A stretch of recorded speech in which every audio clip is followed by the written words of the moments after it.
We're going to pick up our review here in the commercial class with kind of where we left it off this last time. Remember that this is just sort of this lightning review. It's not a review of lightning. It's sort of quick, okay, as we go through. And just remember, keep working on Big Blue and Big Red as we go through these, just to kind of get everything back up to speed here before we dive into the commercial specific pieces that we have. And again, I am going to apologize. I say again because I apologized to the class before. Been a little bit under the weather here. I'm trying desperately here with my tea and everything to keep my voice working here today. With mixed success thus far. So I'm going to keep trying. So here we go. Remember, we kind of picked up here last time and I said, just remember, this is opposite of what should be. This is incorrect. Clear days you can see forever and it looks like you can just reach out and just touch the mountains, like they're just so close. And then when you're making an approach in the haze, it's one of the things that kind of looks like that runway is so far away, but it's a lot closer than it appears. So keep that in mind. False horizons. This is something too that in the VFR world can be really kind of weird. If you have, like, let's say a front moving diagonally, let's say that you're flying on a northerly or southerly heading, and then you have a front kind of moving in, let's say from the northwest.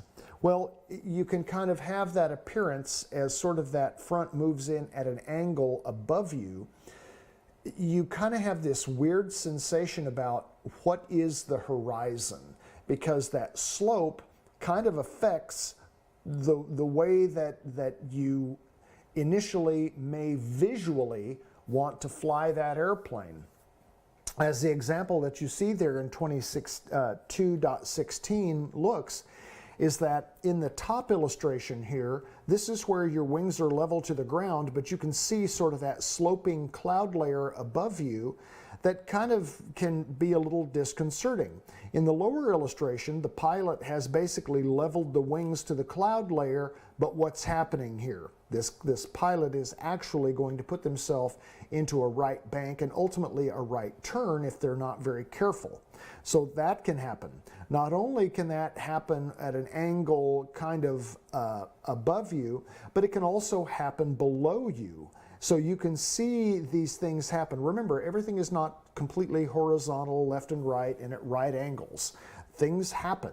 So it's an area that you constantly have to be vigilant for. And it is one of the primary reasons that I have been such a zealot when it comes to saying we want to teach our kids to be instrument-rated pilots. That additional element of safety is why we want to do that.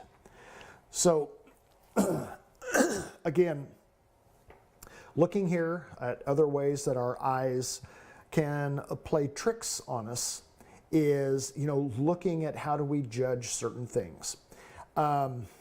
This is that thing, and I've said this in previous classes before, nature has kind of stacked the deck against us in several areas. This goes back to early man and woman. Is like, back in the day, men used to be hunter-gatherers. Well, to be successful and survive, you had to develop, the hunters, they had to develop a keen sense of depth perception. If you were going to throw a spear, throw a rock, shoot an arrow, and, get an animal for dinner. So there was a lot of practice on that, and that was developed over, generations. So that's just kind of one of the things. Whereas, and again, guys, I realize this is stereotypical, etc., and it's not indicative of today, is that, then women, they stayed back in the cave. They took care of things right there. They took care of the children. They did, kind of domestic type of things out there, for lack of a better term. And again, I realize, just shoot me now. I'm sure I'm going to say something that's not politically correct, but It's just the way that things work. Studies still show that by and large, men's depth perception is better than women's. And it's just because of historically what men have had to do. And that's not to say that there aren't some guys who have crappy depth perception and there are not some women who have great depth perception. That's not what I'm saying at all. I'm just saying that just anthropologically, you have to acknowledge that there are some differences. Okay? That depth perception piece is one of them. That homing sense that guys seem to have, not all, but guys seem to have, is like to say, okay, I know where I've gone, therefore I know how to get back. It's the same thing, back in the day when you were leaving the cave, with your spear in the morning to go, find the animal to take care of your family back in the cave, you had to know how to get back there, right? So you kind of had to figure that out. It's the same kind of a thing here today, even though a lot of women will tell you, well, the biggest reason that we get lost is because Earl won't stop and ask for directions. He kind of thinks he knows where it is. Well, now, on our phones, like with Waze or whatever, it's just really kind of hard to get lost. Like with the GPS systems that we have on our G1000 equipped training aircraft, you got to work pretty hard to get lost in one of those things. But it happens. And so there's the old adage that kind of goes along with this prehistoric tale that I was telling you here, is that, guys with depth perception, women with organizational skills, it's like, okay, so it's like the guy can find the house, but the woman can find everything in it. It's kind of that type of thing. So you just need to understand is that how is the deck stacked for you? And you have to understand where you may have a strength and where you may have a weakness. And it is taking advantage of those strengths and then developing these weaknesses. Those are kind of the things that we see here. My Lord in heaven. Okay, thankfully I'm done with that. Take a look at this. This is where, when you're looking outside the airplane and you're trying to decide, first of all, am I at the right altitude and spacing for work in the traffic pattern? What does it actually look like? Well, we use the wings, for example, as part of how we can judge our distance from the runway. We use the horizon to help us judge, are we at the right altitude? So this is kind of what we look at here. And again, they're showing a low wing airplane. The reason that they're showing that from the left wing, that the wing tip may actually be on the line for the runway, is because the pilot normally sits on the left side, and so when you're looking out there at that left wing, that's kind of what it looks like. Well, if you're looking at it from the right side, you're looking over the right seat, and you're looking over that window, and so in this case, the wing may appear to be slightly above that runway, but yet still the same. Then if you look there from the right side again, and if that wingtip is touching, you're probably too far away from the runway. And again, what they're showing you here with these red arrows is they're showing you this gap, this distance here between this horizon and this runway as being that thing that can help you determine, am I correct here on spacing? And again, this is just one particular element that they're going to show you here with regards to like depth perception. Another thing has to do with the shape of the runway itself. And as we look at the runway, this is a way that if for whatever reason, let's say you did not have an altimeter and you did not know you didn't know what the elevation of the airport was or anything else, which that's almost impossible to not know that here anymore, especially with G1000 and all the stuff that we have. But it's that thing where you start to develop what we refer to as your sight picture for what a normal landing may look like. Guys, I get it. A normal landing in Aspen, I know. But normal landings at Rifle, at Eagle, you know, places like that where you go to practice. This is where you develop. This is kind of what a normal traffic pattern looks like, you know, in the other parts of the world. But then again, we also know that landing in Aspen, taking off and landing in Aspen can be anything but normal. So more on that later here. So here in this illustration at 2.20, we're showing this is what it looks like as you're approaching an upslope runway.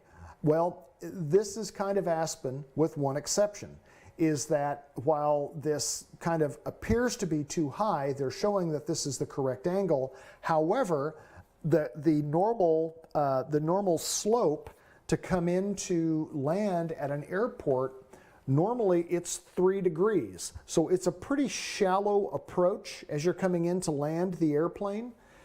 But in Aspen, you know, depending upon the approach that you're flying, I mean, that can be anywhere from 6 to 9 degrees. It's almost like you're coming in and landing the space shuttle, you know, on this thing. So it can be kind of different. So with this is just sort of what they're showing. And then here with the runway that slopes away from you, this is it. So if we look at figure 2.20, that's Aspen, runway number 15. If we look at the illustration here on figure 2.21, this is what it's like landing in Aspen on runway 33. So, you know, you kind of get both represented there. Runway widths, not all runways are the same width. You can have some runways that are 75 feet, some are 100 feet, some are 150 feet wide. The place where I learned to fly, the runway was just under 40 feet. So you quickly learned what the value of centerline discipline was if you wanted to keep your wings out of the weeds on the runway. So night approaches, you want to make a night approach the same way that you make one in the day. This is it. If you start to see the runway kind of at the leading edge of that runway, or your approach end of that runway really starting to flatten out and get wide, chances are you're low. If you notice that runway is still pretty thin and it's still not as wide at that approach end, that's probably telling you that you're a little high. So these are going to be things that you just learn with some experience. Black hole approaches. This is a thing where you don't necessarily have a whole lot of other lighting around you. Aspen at night can be a black hole approach. There's not a lot of other lights going on around you on the mountainside. You'll see the lights from some homes. You may see the occasional street light or a parking lot or something else. But by and large, Aspen can be kind of that black hole at night. Or if you're landing at some rural airport somewhere that's away from a city, it can also be kind of that black hole approach. The one thing about that is that there's kind of pros and cons. If you're flying over a city, you have a lot of light, so you can see a lot of you can see the ground a lot better there, just because of all of the extraneous light noise that you see there. The problem there is the fact that in some of these cities, you may have an airport whose main runway, or the runway that you may intend to land on, may be parallel with a highway over here. Well, now you see these lights over here along this highway, and then you see these lights along this runway, and in some cases you may confuse the two. So it's one of the reasons why we always like to have kind of our instrument landing systems up and running when we're flying at night and landing at night, so we can use that instrument piece to kind of help corroborate the visual piece to say, yes, I believe this is an airport. I believe this is a runway. Yes, my instruments are telling me that I'm lined up here on the center line based on my CDI. So we try to do that as well. So it's kind of the pro and con of that. So just saying. Moving this along here. Whoops. Sometimes the computer slows down whenever I'm scrolling over imagery, and I'm not really sure why that happens. Black hole with high contrast in the background. It shows that you can sometimes let your flight path dip a little bit here. You definitely want to stay on the VASI or the PAPI. Make sure that all of your lights are working properly. Airspeeds, yes, you want to keep your same airspeed. You want to try to keep everything going the same way that you do it during the day. This is one of the visual reference pieces here where it talks about, you know, the differences in what visual, what reduced visibility can be. And this is that part where haze can kind of make that runway look as though that perhaps it's further away when you may be right on top of it.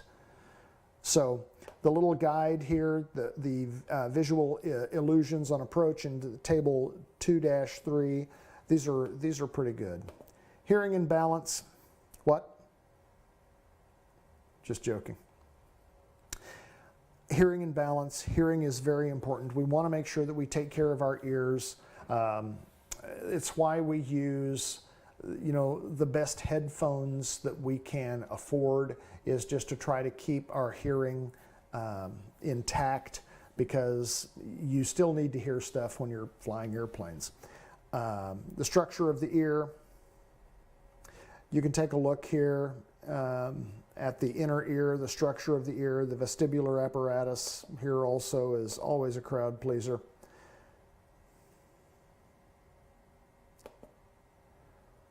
And you can read this, fatigue and damage from noise. This is kind of where Amar Bose really kind of revolutionized what headsets can be when he introduced the noise canceling headset. It was in 1998, I think it was, when I was on a flight going to California with a guy who had one of these headphones on, and I had read about them. And he was talking about it, and he let me try them on, and it was just remarkable, the difference that it made with those on. And he was saying that the science behind it is one thing, but the actual physiologic effect of the noise canceling elements of this is that it reduces fatigue because your senses are just bombarded, not just physiologically with the movement of your body in an airplane through space, well, not space, but our atmosphere. And then just the sounds and everything. And so a lot of that can be really fatiguing. Well, by just taking away some of that noise, then you can arrive feeling better. You don't feel as tired. And that's just one of the reasons why I prefer to use noise canceling headsets whenever I travel or fly. Loss of hearing. One thing too is, even out at the airports, it's always a good idea. I know that some people, a jet will come in, land, or take off. It's always a good idea that if you don't have some form of hearing protection on, that perhaps you just take your hands up and cover your ears, because you kind of think, oh, okay, well, that's not so loud. Oh, that's not too bad. Well, over time, when that happens time and time and time again, then it can ultimately affect your hearing. So try to protect them as often as you can. Here's kind of the decibel level of kind of what the cockpit noise is like in an airplane. You can look at some of these older airplanes here, and an AERO Commander, the Piper Pawnee, and it's just, again, it's so funny, just some of the dated elements here of these, because it's like I have not seen a Piper Pawnee in decades. So just throwing that out there. But the decibel levels can be profound. Minimizing hearing loss, balance. This is one of the things that, again, if you look at this, what is it that keeps you upright? You know that if you stand on one leg and you close your eyes, it can be kind of hard to realize, what your orientation is by doing that, and you just rely on just one clue as to, or cue, I should say, as to what your balance may be. But it's a kind of a thing that you can do this on sort of a two-dimensional plane, but when you're in an actual airplane with 3 dimensions, then it becomes a little bit more different. Your inner ear, I mentioned before, is kind of spaced out where you have one of the, I think it's the vestibular apparatus that is, vertical. One is at a 45-degree angle, the other is horizontal, just like the gyroscopes in our heading indicator, turn coordinator, and hang on here, looking at this, attitude indicator. Okay. This is that vestibular balance piece that I was talking about. Just again, quickly, VFR pilots, we teach you kind of how to fly by feel. What is the airplane telling you? What is the seat of your pants telling you here? And then in the instrument world, we teach you how to ignore all of that. So that's part of the challenges of instrument flight.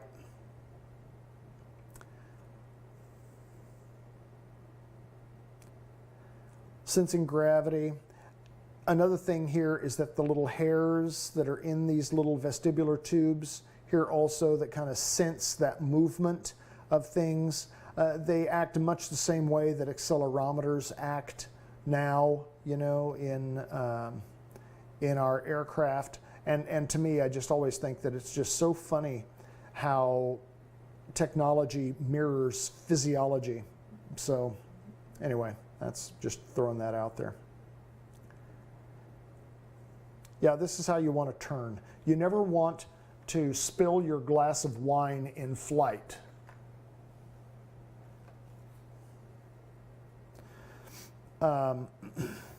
Disorientation, illusions, the leans.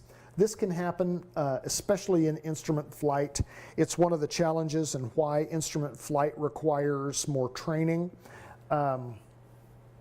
Because one of the things that happens is that the seat of your pants is trying to tell you one thing, and when you're looking at your instruments, your eyes are telling you something else. And this is sort of that disharmony that happens between the two. And so it's like, how do I tune out the seat of my pants and actually trust what I'm seeing to make meaningful, safe correction to the position of my craft? And that's easier said than done. And it takes practice. It takes some time to ultimately get there. So again, but it's one of the challenges and it's one of the cool things.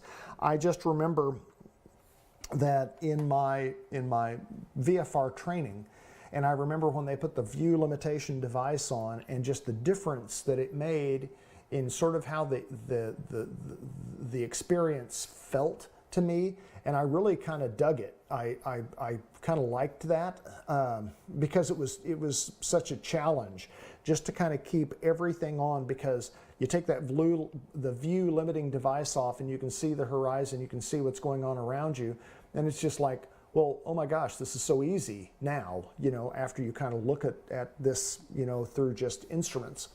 But then you kind of get where on the instrument stuff, you kind of get to a place, as odd as this may sound, but you sort of get to a place where now maybe you're relying on those instruments a little too much, and maybe you should look outside, when you can. So that's one of those deals. We look at these things, nose up pitch illusions, linear accelerations, and again, you can look at all of this. This is the same kind of thing that happens. These are things that can ultimately lead to spatial disorientation and, you chasing a feeling to the ground. Motion sickness. Some people suffer from motion sickness. Some people kind of don't. I know that my lovely bride, she was pretty susceptible to motion sickness. She could actually watch a merry-go-round and become ill. So it's one of those things. And I, for whatever reason, I don't seem to be as disposed to motion sickness, although sometimes you just never really kind of know. And this again is one of those things that from an instrument training standpoint can be a thing. The one time that in an airplane that I felt myself kind of starting to get a little queasy, not necessarily sick or anything, but I could kind of tell that something wasn't quite right, it's in that instrument world. And this is why flight simulation is so incredibly important. The way that you train is either you're in instrument conditions or you're not. That's kind of the way you train. You have the view limiting device on or you don't. Or in the airplanes, you'll have an instructor that may get you into the clouds and then you're out. Okay, if you can get a block of that stuff to practice in. Well, you know, in the West, we normally don't have those kind of days where we have that as an option to us. So it's, you know, you kind of practice and you sort of artificially create that. Well, that's not the way it really works, because as you're coming through those instrument conditions, you may have a second or two where as you're looking at your instruments, oops, over here, oh, there's the ground, and then it's gone. Now you're back on your instruments. Then all of a sudden, ooh, here's a place where I can see, oh, nope, it's gone. So it's kind of this, you know, it's kind of this in and out, in and out, in and out kind of a thing with your eyes. And it was one day like that, flying into, not remembering exactly where this was at this moment, but flying in and out there and just flying in and out of those clouds, that I got a little queasy, because your eyes are just, you know, working back and forth. And that's reality. That's kind of it. It's like, okay, do I look? Do I not look? Do I look? Do I not look? You're trained to just stay on your instruments until you know that you're VFR. But you can't help yourself. You peek, you look. And that's just one time. So it's why simulation can be so valuable. Because in the FMX, in our Redbird flight simulations, we can simulate that. We can have you fly kind of in and out and have areas of reduced visibility and areas where you can't see, areas where you might be able to see, and then you can practice, you know, working that back and forth, or just kind of experience what that's like. So just throwing that out there.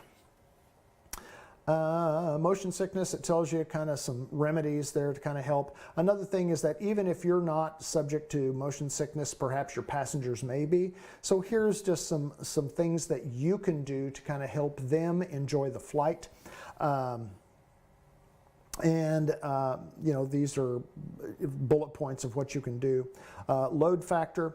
You know, this gets into things here again, understanding what G-force can be like here, and again, understanding what G-force can be like when you are in the clouds as well. And so you can read that. You've read that already. Here again, loss of consciousness. We talk about that and how quickly the onset of loss of consciousness can happen with altitude. G-forces, you can actually learn how to tolerate G-forces by going out and practicing. I remember Sean D. Tucker, a buddy of ours, that when he goes out there and he starts training for the upcoming aerobatics season, and he's said this in one of his talks, is that he'll go out there and for the first couple weeks, it's not uncommon for him to throw up 2 or 3 times a day as he's starting to get himself back in the flow, if you will, poor choice of words, you know, of that. But then, you know, the more he does it, the more he does it, the more he does it, the more tolerant his body becomes to that G-loading piece. So you kind of teach yourself how to do it. The first time that I was doing steep turns, it's like that was one time when, you know, again, it's just like that load factor kind of got to me. Well, I went out there and just kept working at it and working at it and working at it. And then over time, it kind of got to the thing where it didn't necessarily bother me as much. It's one of the things that I try to do every time that I can go out and try to do some free flight, to try to do something else, is I try to mix in a couple of steep turns in there just to kind of, you know, acclimate myself to you know, that feeling and kind of how that happens. So there's that. ALOC, almost loss of consciousness. That's another thing. It's kind of a military reference there, where you can kind of gray out instead of black out. But that's one of those other things. And again, these things are serious situations.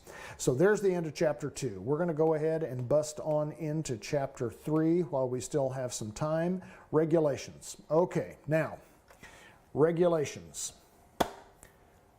I'd love to tell you that there's an easy way to just remember regulations. It's repetition. You just have to stay in it. Sometimes the regulations kind of make sense based on the experiences that you've had, things that you've worked on in the past, things that you have been through, but things that you haven't necessarily experienced yourself, they're harder to remember because you don't have that frame of reference. So with this, it's just the kind of thing that you have to do it. Self-made flashcards, and I hate myself for saying this because rote memorization, of course, is just the lowest form of education, so I'm told, but it's pretty handy information when you're taking a test, I'll tell you that. So it's those self-made flashcards through these regulations that are really going to help you. Chapter 4, I believe it is, in big blue, and I can't remember what chapter it is in big red. Those are going to be those regulatory things that you're just going to have to remember. And it just takes practice, and you've just got to woodshed those things. And when I say woodshed, that's just, you got to go out there, you got to do it and do it and do it and do it and do it. And then you're going to do it some more. So, when we look here at the regulations, remember me telling you that going back at the end of this book and looking at the glossary, great ways to look at these things, to understand what they mean, to know, what these different things are. We talk about night. Well, night has one definition. In one circumstance, it has another definition in yet another. And so if you look, there's basically 3 different ways that the FAA describes night, and it depends on the context. These are things that you just have to learn, and you've just got to sit down, you have to read them, you have to understand them. You have the definition of night, which in general terms, the end of evening civil twilight through the hours of darkness until the beginning of morning civil twilight. Well, that's kind of what that general definition is. But when it comes to recency of experience, night has a complete different definition. So you have to know what that is. We'll look at these here also. Abbreviations and symbols. You got to know what all the V-speeds are. Rules for pilot certification, you got it. All of this stuff, there's just no easy way. It's, the explanations that an instructor can offer with this stuff are going to be relatively lame versus sitting down and just studying and memorizing what these things are. I have been doing this now for almost 10 years, and I still have not come up with a great way to teach regulations, because how do you teach memorization? Well, one of these days I may get smarter and figure that out, but right now I got nothing. Category and class with regard to airmen and aircraft. Flashcards, memorize it. General limitations, etc. You can look at all of this stuff. Glider towing, what does it take to tow a glider? How do you do that? Private pilot limitations, you have to know what they all are. What are your required documents? You remember the acronym AERO. Pilot, flight instructor certificates of duration. We look at student pilot certificates now, and again, we know that's incorrect. Duration of these medical certificates, you've got to look these up. You have to know what they are. Change of address, 30 days. Pilot logbooks, what you can log, how to log it, etc. Look it up.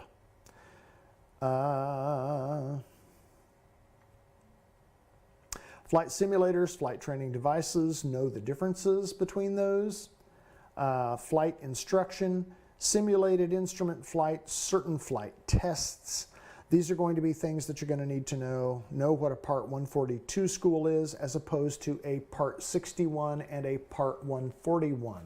Remember, we train here with our program as Part 61. The rules are a little less stringent on us, but the trade-off there is the fact that in order to sit for your practical exam, for your flight test, you have to have a minimum of 40 flight hours. And so that's kind of what you have to have. Well, Part 141, you can take that test at 35 hours. So you can save 5 hours. Statistically, however, people that go from Part 61 versus Part 141 programs, and again, understanding that Part 61 can be whatever it is, but when you have a Part 61 program that does have structure to it, the outcomes with regards to the number of hours that applicants actually have when they sit for these tests are almost identical.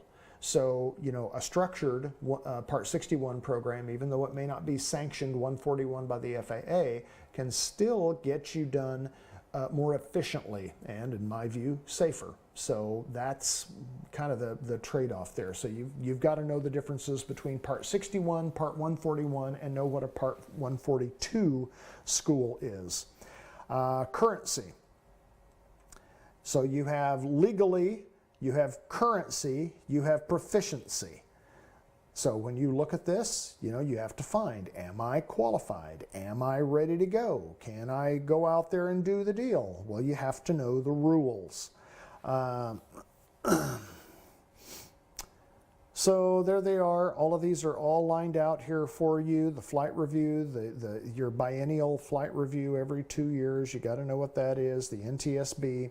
One thing I will say with this again is that you look at the basics the way that the Federal Aviation Regulations, kind of what they refer to as the FAR AIM, how those things are broken down. You can look in your FAR AIM guide and you can look and to see what chapter deals with what. The big ones are Part 61, Part 91, NTSB 430, no, I'm sorry, not 430, 830. NTSB 830 with those. Those are kind of the biggies. Just kind of in general terms, remember, Part 61 will tell you how to become a pilot. Part 91, Part 61 will tell you how to earn your pilot's certificate. Part 91 will tell you how to lose it. And then Part 830 will kind of go through what happens if you happen to bang up an airplane. What are your requirements with that? That's kind of where it is. Part 43, I believe it is, kind of goes through what a pilot can and cannot do with regard to maintenance on their own aircraft and kind of how all of that stuff works. So each one of those chapters tells kind of a little different story. The big thing has to do with what is it that from a legal standpoint can help keep you safe. You got to think that all those pages exist for something. And in my view, I have to believe that those pages exist to help keep you safe. That's the bottom line.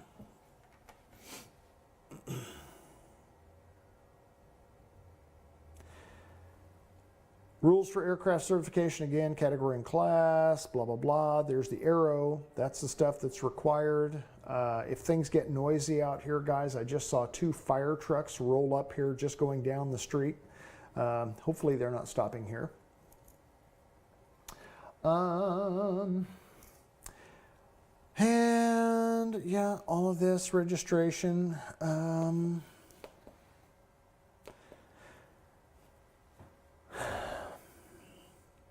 Knowing the difference here, with a POH and an AFM. All of your operating limitations, what's an experimental aircraft, maintenance, where is that? Again, as I mentioned before, you've got these requirements for maintenance. You're going to find those in Parts 43, as well as some of that in Part 91. What inspections are going to be required, what needs to be inspected, and how often. Those are going to be part of the questions that you're going to need to know. The maintenance records, who keeps them, and then again, as pilot in command, who is ultimately responsible before they fly that everything has been done correctly. So again, it's part of that. Know what an airworthiness directive is, know what it allows you to do or not to do. Yeah. The biggest asset that you have right now is going through Big Blue and Big Red with regard to those regulations. That's really where, that's the tool that can really help you learn these regulations. Oxygen requirements, got to know what they are. Airspace, got to know what it is.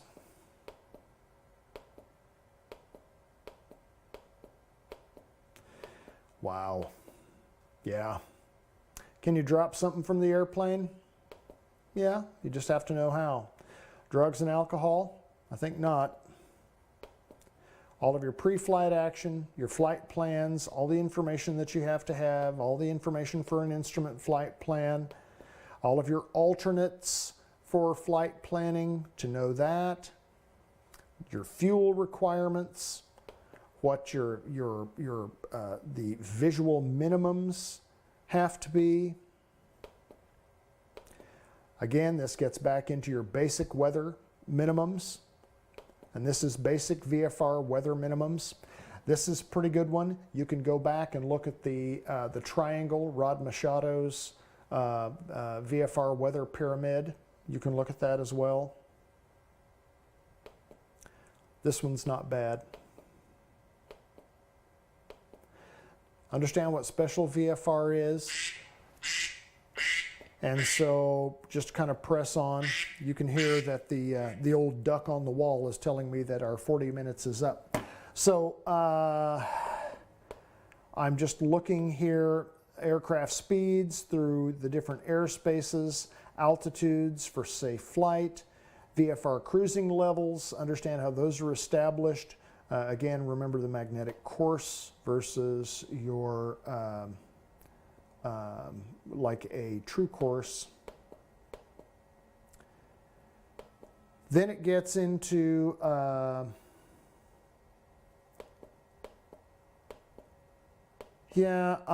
pick this up here. I'm going to pick these regulations up here on page 85 of chapter 3. So that's where I'm going to pick it up. Okay, enough of that. More coming up. See ya.